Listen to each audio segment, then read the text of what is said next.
Adam Dunigan, thank you for joining me. What has it been like for your campaign? You're volleying between, okay, now we're in VA7, never mind, we're back to 8 for 8. So I launched my campaign back in January. I resigned from my former career. I was at the CIA, for anybody that doesn't know. I resigned from my former career, kind of blew up my entire life to launch a very specific campaign for Virginia's 8th district. I like the incumbent, Congressman Beyer, very much, but I have very specific ideas of why it's time to evolve the party and this country past that generation of leaders.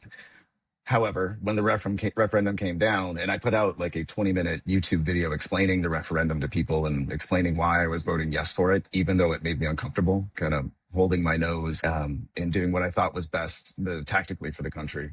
When that referendum came down, I said, okay, I mean, I live in Arlington and Roslyn, and I live in the 8th, but if you're going to draw the maps around me such that I live in the 7th, I guess I'll see you in the 7th. And that's what I did.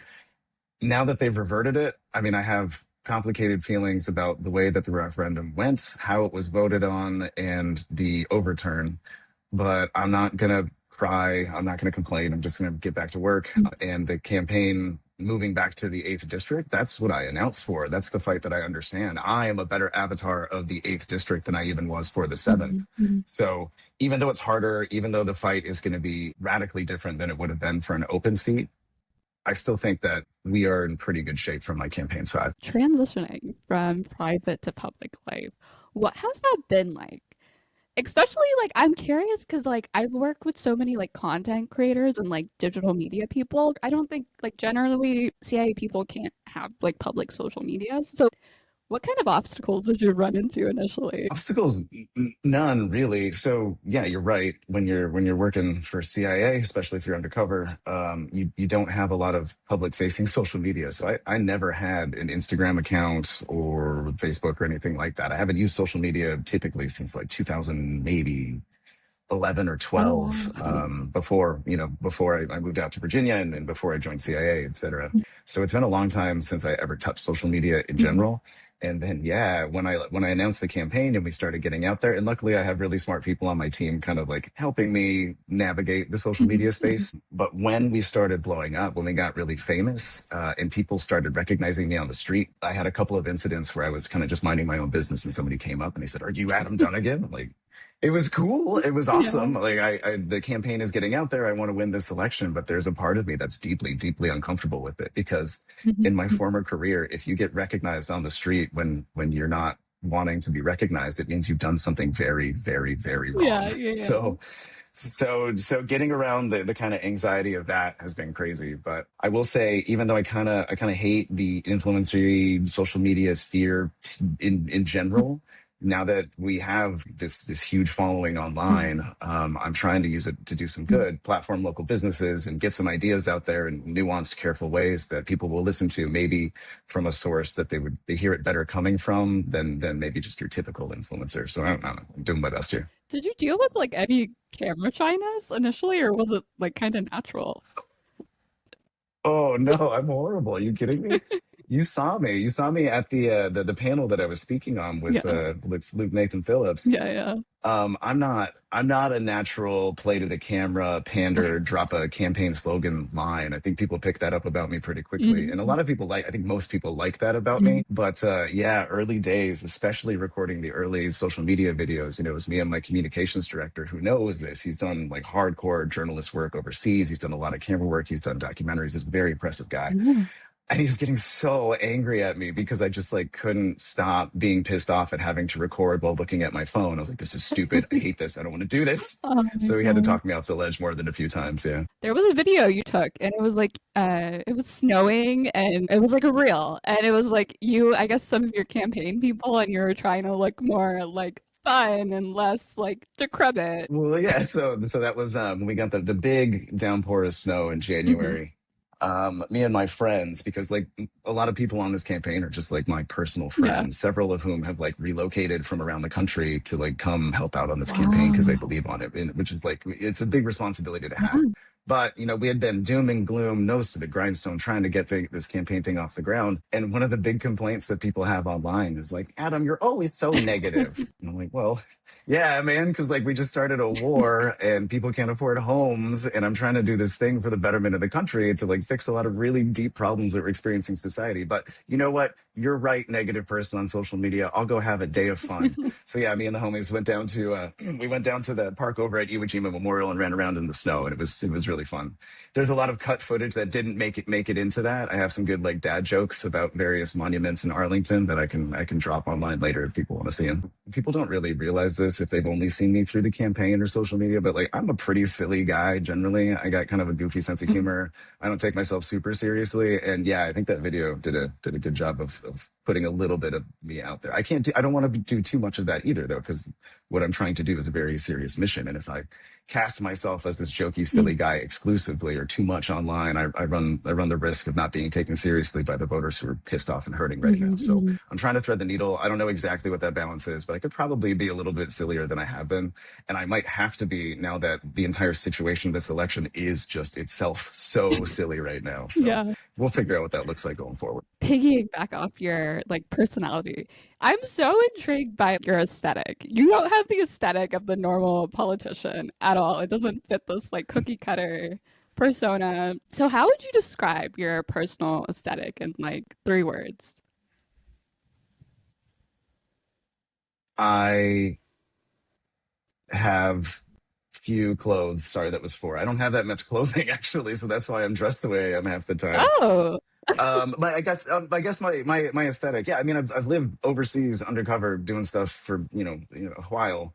And you don't collect a lot of things that way, so my wardrobe is like quite limited. It's not that I wear t-shirts and hoodies because I think that's like what I'm trying to project. It's just like what I wear anyway. And especially when I was doing my little motorcycle trip around the new 7th district, like I don't have time to go change into a suit before I do an interview. I don't have like a steamer to get all the wrinkles out of everything. I could dress up a bit more, and I probably will now that we're back in the 8th, just to like show some deference to the political process, be a little bit more serious presenting now that I don't have the excuse of being on the motorcycle.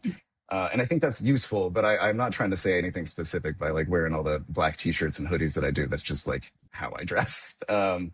And I think when I wear that and like I'm showing people listening to this haven't seen me physically before, like I don't know, like I'm a pretty clean cut looking dude, but in a t-shirt, like I got a bunch of tattoos and I dress like I still listen to a bunch of punk rock because I do. When you see me in a suit, if that's the only version you see me, like I said before, you don't really get that other side of me. And I think that punk rock mentality of like throwing a brick through the window because you're so pissed off about things, like people want that in their politicians now more than ever before. I think Graham Plattner up in Maine is a great example of somebody who dresses like where he comes from, makes no apology for it, but can speak substantively on the issues that are important to the people that need to vote for him. That's who I want to be too, and I don't want to overthink whether I have a tie on or not when I do that. maybe it's a Gen Z thing. When you bring up aesthetic, everyone is kind of like overthinking their own personal aesthetic. What is the Gen Z take on me right now? Here's a question for you. I of your friends that know about me too, like what are people saying about me in this generation? Because I'm only really talking to the older voters in most of the rooms that I go to. People say you're very unique. Like your tattoos, like you don't fit the cookie cutter like politician persona. Um, you're very like down to earth and humble, and it's not like you're trying to be. It's just like you kind of are. And like you're kind of serious. They say sometimes too serious. Yeah, well, good, because I want to validate. Like, I'm not trying to pander to Gen Z voters because I want their vote. Like, I legitimately do have empathy in my heart for everybody in your generation that came up, because you're coming up in a world that trapped you with student debt. You're looking at a job market that's historically bad. The society in general is fracturing and polarizing in ways that keep you either pushed to one side through media capture or right in the middle feeling like you're alone in the political conversation. It's horrible for you guys right now. Like my empathy is real. And so when older voters or older politicians come to you and say like, ask not what the country can do for you, but what you can do for your country. Like the country's not done much for your generation, and it doesn't look like it's going to do much unless something really changes. And that's not just for Gen Z, but for everybody. That's the whole mentality that I'm trying to bring to office. Another thing to kind of appeal to the Gen Z people listening to this, you have a campaign playlist and it's so cool and it's super unique. It goes from like Return of the Mac to The Getaway to I Was a Teenage Anarchist. What's the story behind that playlist? Those are just songs that I love or that are in my ear when I'm running in the morning. So it's like anything that I think is pretty cool and appropriate to share with the public that goes on there. I thought I probably shouldn't include my neck, my back on that one, but most of the political angry punk rock stuff in that is like actually what I listen to. Is what I've listened to since I was a kid, and I was a teenage anarchist. I can tell you about growing up in LA and playing in all my terrible punk rock bands back in the day. I really did, like, I felt this ethos that I'm trying to bring to politics my whole life, which is really confusing because if I used to like play guitar and scream about the man when I was a kid, it doesn't really make sense that I joined the Marine Corps and then the CIA and then became the man. I'm literally running for office to become the man. But, if I learned anything in my career of like doing undercover work, I think I'm hoping to bring that like undercover punk rock mentality into office. I can look like them and I can talk like them, but I am not them. I'm trying to stay one of the people that I'm trying to represent. And I think I'm doing a pretty decent job of it so far. Okay, back up a little bit. Rock bands? Like you were part of punk rock. How that's so Yeah. cool. Do you still play? I think you said guitar. Do you still play guitar? Not well. I have a couple guitars, but I can't say that I'm like practice or play. It's been suggested a couple times that I do something musically related for the campaign, but it seems really cringe and pandery to do that. So I will think about it harder as the election season goes on. And if you see me out there with my guitar, it means that like I am desperate and somebody has talked me into this. You should like at one of your campaign events. You should just have like a special performance. Tell no one. Just Anyway, here's Wonderwall. Yeah. that would be so funny. I think I should probably throw like a district like mommy and daddy are getting back together party at this point because like now that we have to go back to the 8th, there's got to be some way amongst all the chaos, amongst all the nonsense coming out of Richmond and the whiplash. Like there has to be a way to find some like comedy in the chaos of this whole Mm-hmm. thing.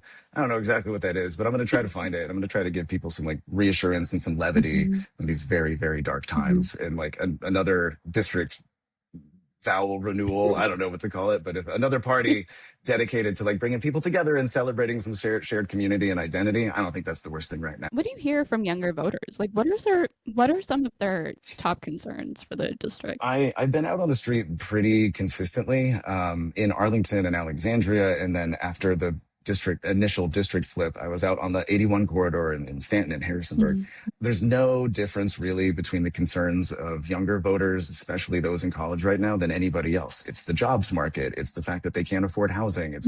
It's quality, basic quality of Mm-hmm. life. There's not like some radical difference in the opinions that they have. But I will say there is a radical difference in the immediacy, the urgency behind their concern on these issues. Because somebody like you're looking at finishing school in a couple years, and you're looking at the world that awaits you once you enter the job market, and you are feeling a level of anxiety that has not been felt by young people in this country. It wasn't felt like by me when I went out at 18 from where I grew up. I didn't feel the same kind of anxiety that you guys have to feel right now because things are objectively much worse for you. So same concerns that I hear up and down the page, but an urgency and a pleading kind of mentality, be like, please, can anybody fix this? And I think the answer is yes, you really can. Within a year or two, with the right policy application and the right emphasis in a good working relationship between Richmond and Washington, D.C., I think a lot of things are possible and a big turnaround is possible within a short period of time. You just got to be willing to take the jump, the leap of faith to put some new people and new ideas into office. I'm hoping to be one of those new people to get there. You mentioned a lot of like when you were in high school, when you were 18. When you were in high school, did you see yourself running for office ever? Absolutely not. No. I barely passed high school. Like honestly, like community college was the only option that I had after barely finishing high school. I did not show up for most of my senior year. Wow. And I did while I was waiting for my paperwork to process to join the Marine Corps. I was at the local community college in my town. It's called El Camino Community College in Torrance, California. So I kind of messed around there, wasted time until I processed, and then away I went to the Marine Corps, and I was gone for several years. When I came back from the Marine Corps to Los Angeles, in the time that it was taking for me to process my security clearance to upgrade and move out here to Virginia, I worked very briefly at that same community college as administration and an adjunct teacher for some basic courses. And it was really crazy the level of appreciation that I got for the community college system in general. Like community colleges in general, I think they are amazing institutions of the community, and the hollowing out of funding for community college programs and initiatives, trade programs, credentialing, that kind of thing, that hits me on a personal level because I know exactly how beneficial they can be for people who need them in the local community. Mm-hmm. A good example for you, if you'll permit me a story. When I was there, and it was only a short period of time. I'm not saying I was doing this forever, but I volunteered with a program in Los Angeles called the Puente program, which was taking kids that were kind of educationally disadvantaged from downtown LA, trying to give them some certifications and credentials to get into the job force, some basic coaching on academics that maybe they didn't get if their school was, underperforming in the heart of LA. So one of my kids that I was mentoring, he really wanted to be an architect. And we met, we got to know each other, and I asked him why he wanted to be an architect. And his family had come over illegally. He himself was a citizen, but like he was dealing with that. And he said, my family, we lived and I grew up like right below all the skyscrapers in Los Angeles. Like I could see them. The shadow is literally on them. We live in the shadow of achievement in Los Angeles that we can't really participate in, but I want to build those. I want to be part of that. And I found that like very touching. Mm-hmm. And so I hooked him up with the industry and tech outfit at the community college, of which I knew basically nothing. I hadn't been at that college working there for very long. And the dean of industry and tech, and he's still a good friend to this day. I really respect this man, Dan Trader. He took my mentee and me through the industry and tech pipeline. Basically, walked into a class where students from everywhere, all over, different age brackets, different income brackets, everybody's everybody. They're drawing blueprints. And then he walked us, down the hall to where they were inputting those blueprint drafts into software designed to like do construction specs and build out 3D models. And then he walked us into the 3D modeling lab where they made the 3D models. Then he walked us into the warehouse where they were literally constructing mock-ups of the blueprints that these kids drew early in the educational pipeline, keeping them engaged, keeping them excited about what they were making, seeing the results of what they were doing, and then eventually implementing in the way that they would do as part of the workforce once they graduated. I thought it was the coolest thing in the world. And when I was a dumb student after high school, I didn't even know this exists. Like I knew nothing about it. And had I not had that educational exposure to it, I wouldn't know that these programs were even possible, that they already existed, or that we should be putting a lot more resources as a community, as a state, and as a country into things like that put capability in kids' hands to give them the jobs, to make them feel like they're part of the society that we're building. Well, I don't think you've talked a lot about your perspective on higher education that much in your podcast, and that was such a touching story with your mentee. You're right. I don't mention education as much as I probably should because there's so many other competing priorities. My big identity, my shtick on the campaign is financial ethics and getting big money out of politics. And that is like my bailiwick. That is what I care about primarily, but I don't care about that at the expense of anything else. And if you go to my website, if anybody's curious, I do have some pretty smart ideas for educational policy. I've got a whole policy advisory crew forming around this. I've talked to some real big academics down at BCU, BTech, and the community college system out here. Like I'm trying to do this right. It is another thing that I care a lot about. And it's also an area where I think we can make very quick progress in a short amount of time rather than telling kids like, hey, well, just give us like 6 years and we'll fix it. No, I think we can turn this around within the space of a year or two if you have the right enthusiasm and intent. Aesthetically, 8 for 7 didn't sound as intriguing as 8 for 8. Did you guys stop using that when you swapped over to the 7th district? We were bandying different ideas about because like all of the priorities on my 8 for 8 agenda, like I care about. They are my priorities. I want those there and I put them there intentionally. So the idea of having to drop one, be like, oh no, we don't care about wars anymore. It sounded like a surrender. So we talked about kind of rejiggering and trying to figure out how they fit into different buckets to make it a little bit more like easily explainable. But now that we're back in the 8th district, baby, 8 for 8 forever. I regret that I have only one life to give for the 8th district. Luke Nathan Phillips, my past interview, and one of my dear, dear friends. I have loved seeing photos of you guys together. I think I saw a photo at like, you were both canvassing at like Alexandria or Arlington. And then yesterday at Arlington's History Fest. So I just love seeing, and he's not in the VA8 race anymore, but like it's just been so cool seeing that sort of bipartisanship. Well, and he's a good example of the kind of Republican that like I don't know, like I fully empathize with and kind of agree with. Like you should be angry at every Republican right now for letting it get this out of hand. But if you want to come back to sanity in this country, you are going to need at least a few people in the Republican Party to trying to bring it back to some form of reform. I don't know personally. I probably don't think you can reform like the core ideology that led it to being subordinated to MAGA. I don't think you can, but I do respect the like the Don Quixote-esque aspect of guys like Luke Nathan Phillips. And I would say that yesterday, you kind of alluded to this. So I was out at the History Fest, and Luke and I we didn't know either or was there. Like we did not plan to meet up. So I was with my campaign guys. We were at the main stage listening to the program. I actually posted about this on Reddit. You can go find it, but. So we're listening to the main program, and the speakers up there. Everybody's in like the full like costume for the Revolutionary War. And we get through the program, and Alexander Hamilton shows up to give his speech about joining the Continental Army. And I'm looking at the stage, and I'm hearing the voice. I'm like, wait, that's Luke Nathan Phillips. And turns out he was playing Alexander Hamilton, and he spots me in the crowd, and he gives me like a wink and a smile, and then he goes like, oh, I see there's another future member of the Continental Congress among us Oh my today. god. He shouts me out. It's like a super, like, nobody knew who I was in that crowd before he shouted me out, so then people keyed into it. It was very nice for me. Thank you, Luke. And everybody got kind of like entertained of like a very pure moment of political camaraderie across the aisle. Unexpected, unscripted, but genuine. And like, man, is that a breath of fresh air in our current political climate. It really, like, authenticity alone is in short supply, but definitely authenticity in brotherhood across the aisle, man. Yeah. Luke gave me permission to show the photo if we ever talked about it. Let me like Oh no. no, you guys look great. Hold on. Hold on. Wait. Wait. I don't know if you can see because of the lighting. I guess not. Oh. Oh, I look like such a dork. No, take it down. Well, I mean, It's okay. It's fine to acknowledge. I didn't realize that it would be shared on media. Okay. So, but a fun aside on this though is yeah. like, there's going to be a lot of people, especially on his side. I don't think Democrats are really care about this way other than like the super online tanky left. But the Republicans are going to see him kind of like being just cordial, even with our side of the aisle.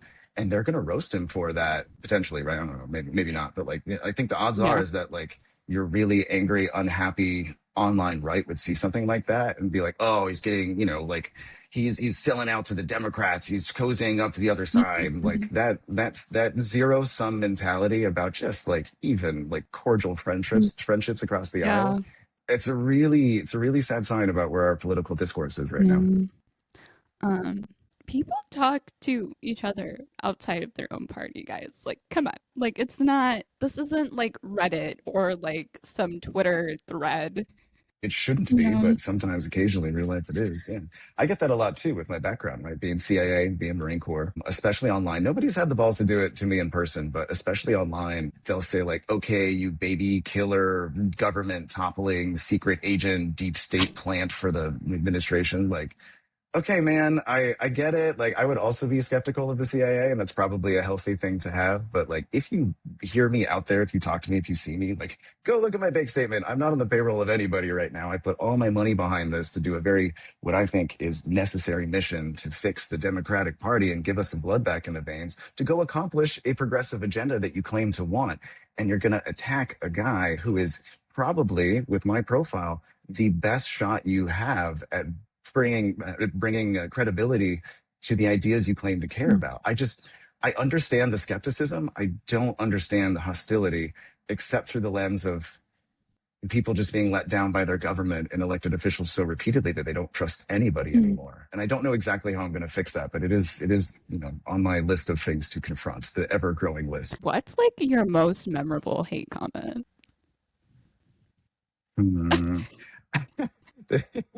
I got one. Yeah. So after the district divorce party that we had the night of the referendum, Tim Zawinski and Elizabeth Dempsey Beggs, who are running down in the first district now, the old first district, they've been running against each other for quite a long time, but they are friends and kind of trying to figure out like who would be the better representative because they just want progress in the district. Like they're willing to take one for the team if it means one of them gets through. And I think that's really, really noble and very Mhm. rare in politics. So I met them down in Richmond, months ago, and we've all become friends at this point. Like whenever we're in town, when the others campaigning, we always show up, we support each other. They're great. Um, they came to my district divorce party here, and when the referendum came down, all three of us got up in front of the stage because they were no longer running against each other. They were running, and we were all running in three separate districts. So like it was Yeah. cool. Somebody took a photo saying like, "Hey, it's Adam from the new seventh. It's Tim from the new first. It's Elizabeth from the new eighth. This is the face of the new Democratic Party." And one of the comments in that was like, the new Democratic Party got Deloitte face. Oh my God.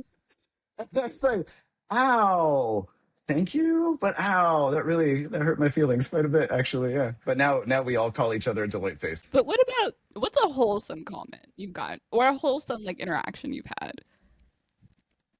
Oh, I got a few of those. Just recently, so I was on. This is kind of funny. I was doing an AMA yesterday for the new seventh district. I was on Reddit r/Virginia doing my AMA, introducing myself to the new seventh district. And then in the middle of that AMA, the Supreme Court came down and canceled the decision and put me back in the old eighth. So a bit of comedy in that. But in one of those exchanges, and I don't have it in front of me, I can't look it up right now. But essentially, somebody made a snipey bad comment, CIA baby killer, why would they? And then somebody else responded on my behalf, which is really cool. When people get out there and like defend me because they've read up on me and they like me already, like I do see that, and like it does like warm the heart a little bit in a very negative media political landscape. Mm. I read down further in the chain, and the snipey person got kind of crazy at the person defending Oh. me, and the person defending me put in the comments like, "Oh, well, like I don't have any skin in this game because I'm gonna die in a few months. Oh. I have terminal Oh. cancer. I have terminal cancer, and I'm not gonna survive it. So this is just on my way out." And that hit me. It choked Wow. me up. I mean, anybody that wants to see it can go back and read it. This really happened. Like I commented, I offered to send something from the campaign because, like, Jesus Christ, like Wow. it's your last few months on Earth, and you're spending your time like staying politically engaged and advocating to make this place better, even though you won't see the results of that improvement. Like, yeah, that hits me in the heart. Wow. And that's the kind of responsibility that I feel very sincerely on this campaign, of everybody who looks me in the eye and I can see that they believe in me and what I'm trying to do. I don't really know how to carry the weight of that responsibility just yet, but I'm doing my best by them every day. Wow. Um, that is so wholesome, but it also is so sad.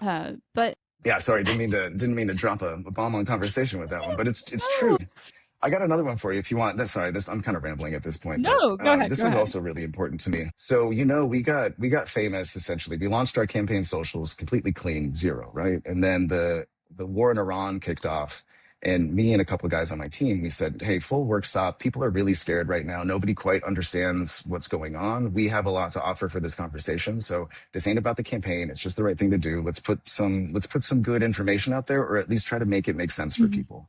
So I did that, and then we blew up. We had like LL Cool J and Henry Winkler commenting on our stuff. Cory Booker was reposting us. Oh, Like, people were taking the information very seriously, and I was still pretty pissed off that it took a war to get that kind of recognition. But whatever, I'll take it, right? yeah. I did not expect the outreach I would start getting from real people out there, nor the outreach I would start getting from active duty service members. And one will always haunt me. Sorry, this is gonna be tough to talk about. Oh, um, so the kids in Japan, the Marines out in Japan that got sent on the float to go to the Persian Gulf. Luckily, they didn't have to land anywhere. They're okay. But there was a really scary moment there where they were getting on a boat to go float to the Persian Gulf with the real potential of a ground invasion of Iran on the future. Like, I remember from being back in the Marine Corps and being in the War on Terror, being in Afghanistan when I was in Afghanistan. I know what that feels like. I know what it feels like to be on your way there. um, I don't know what it feels like to be on your way there for something that you don't understand and that this government should have never done in the first mm, place. You can say that maybe about the war on terror, but there was more of a narrative back then. There wasn't for mm, this. And I have a campaign signal account so people can give me anonymous tips and that kind of thing. So I got a signal message from a female Marine. She was 23 years old. She was supposed to separate out of the Marine Corps. That she was supposed to rotate back from Japan to her duty station back in the U.S. on the East Coast. And yeah, she was crying in the voice note because they were forcing her to get on the boat to the Persian Gulf rather than letting her rotate out and separate from the Marine Corps like she intended to. Wow. And she had no legal recourse. She had nothing she could do. She was just forced by this government to go participate in military action that was against her Mm, conscience. And I'm glad. I'm glad that nothing happened. I'm glad that everything's okay for her, at least right now. But I think that's indicative of like the searching, the mm, desperation from any calm voice right now. Because like at this point, yeah, I had a cool career, but I'm just a guy on the internet and running for office. Like I don't have any authority. I don't have any oversight on any of these issues that I'm asking for permission to have oversight over. And even then, you got kids like that. You got like the person on Reddit. You got other people that I've come across as part of this campaign. They're believing in me and they're asking for answers and they want help. I just can't give it to them yet. And I hope I can one day. wow. Politicians in general, both sides of the aisle, they pass information through this political filter where they are looking for what is the right thing for their political campaign, their reelection, their donors, whatever. There are very few politicians that I can think of off the top of my head that see a right and wrong situation and know the difference Mm, immediately, that intuitive moral approach to mhm, things. And so when you say you like my financial pledge, and for anybody, if anybody's not familiar with my financial pledge just yet, it's not just a financial pledge. It's a political ethics pledge. So I'm voluntarily committing to term limit myself. I'm not going to stay in this office for longer than 8 years. I am voluntarily committing to placing all my assets in a blind trust, basically not managing my own money while I'm in office. I'm voluntarily committing to have all of my books open to public review at any time. So basically, a button on my website where you can go and be like, "Oh, look, Adam's broke," because he is. And then finally, and I think this is most important, and this will make the biggest difference. I'm voluntarily committing to donating 50% of any income that I make past my salary back to the district for services that support working families or free clinics or veterans or elderly services. I think it's kind of absurd that an entire political generation has grown up after the Supreme Court's decision on Citizens United. An entire political generation has grown up watching politicians enrich themselves in office, sometimes legitimately, sometimes very much not legitimately, as we're seeing right now. And it really doesn't matter which way it happened. The perception in the public is that they're all mm, corrupt, that all politicians are corrupt, that's all a grift, that there's no breaking the cycle that created this. And I'm telling you that you can break that cycle. And it doesn't have to be me. I think I'm a good bet to break it. I want it to be me, but it can't just be me either. There has to be an entire wave of new politicians coming into these positions, breaking up the old money and power backroom networks that control the future of this country. All of these crises that we're experiencing right now are driven by a fundamental irresponsibility and unseriousness in government and an interest in shareholder value over the moral value and the moral character of this country. And I think I'm a pretty good avatar to start fixing that because I come from a service background. I clearly, if was happy to, work for all the time that I did undercover, like I'm not looking for recognition usually. I'm not trying to be in the spotlight. This isn't an ego exercise. And I've been out there close enough to like real combat and like the enemies of America and international foreign policy that I have a sound, steady voice to offer in everything else related to those sectors too. So I can do the domestic. I know the stakes for the people that actually live here, and I'm well rounded enough to know that like I can't stay in office forever. So I'm going to do the voluntary pledge to keep me and my integrity intact over the course of my terms in office. I think that's the best you can hope mm, for. And if you're going back to ICE, that lack of moral clarity is exactly why that woman, and I still talk to her to this day. She's lovely. That it's exactly why that woman was, crying in the foyer of an apartment building that day is because there is a clear moral failing on the part of this government when it comes to immigration enforcement. And because of the fecklessness and the lack of activity of not just Republicans, but Democrats too, they are being terrorized. There were so many points in the chain of events leading up to everything that happened in the last year that we could have taken a stand and said no, and they were unwilling to do so. And I am not willing to let them stay in office if that's who they're going to be. A lot of young people feel politically overwhelmed, cynical, disengaged, but specifically young men. They feel disconnected. And because they feel disconnected, some of them are being pulled toward this like harmful online spaces and these extremist ideologies. How do communities, how do politicians better engage specifically young men during these like insane times in American politics? I don't know. I don't have a good answer for this one. I get it a lot. My intuition is that you have to validate some of the anger that they Mhm.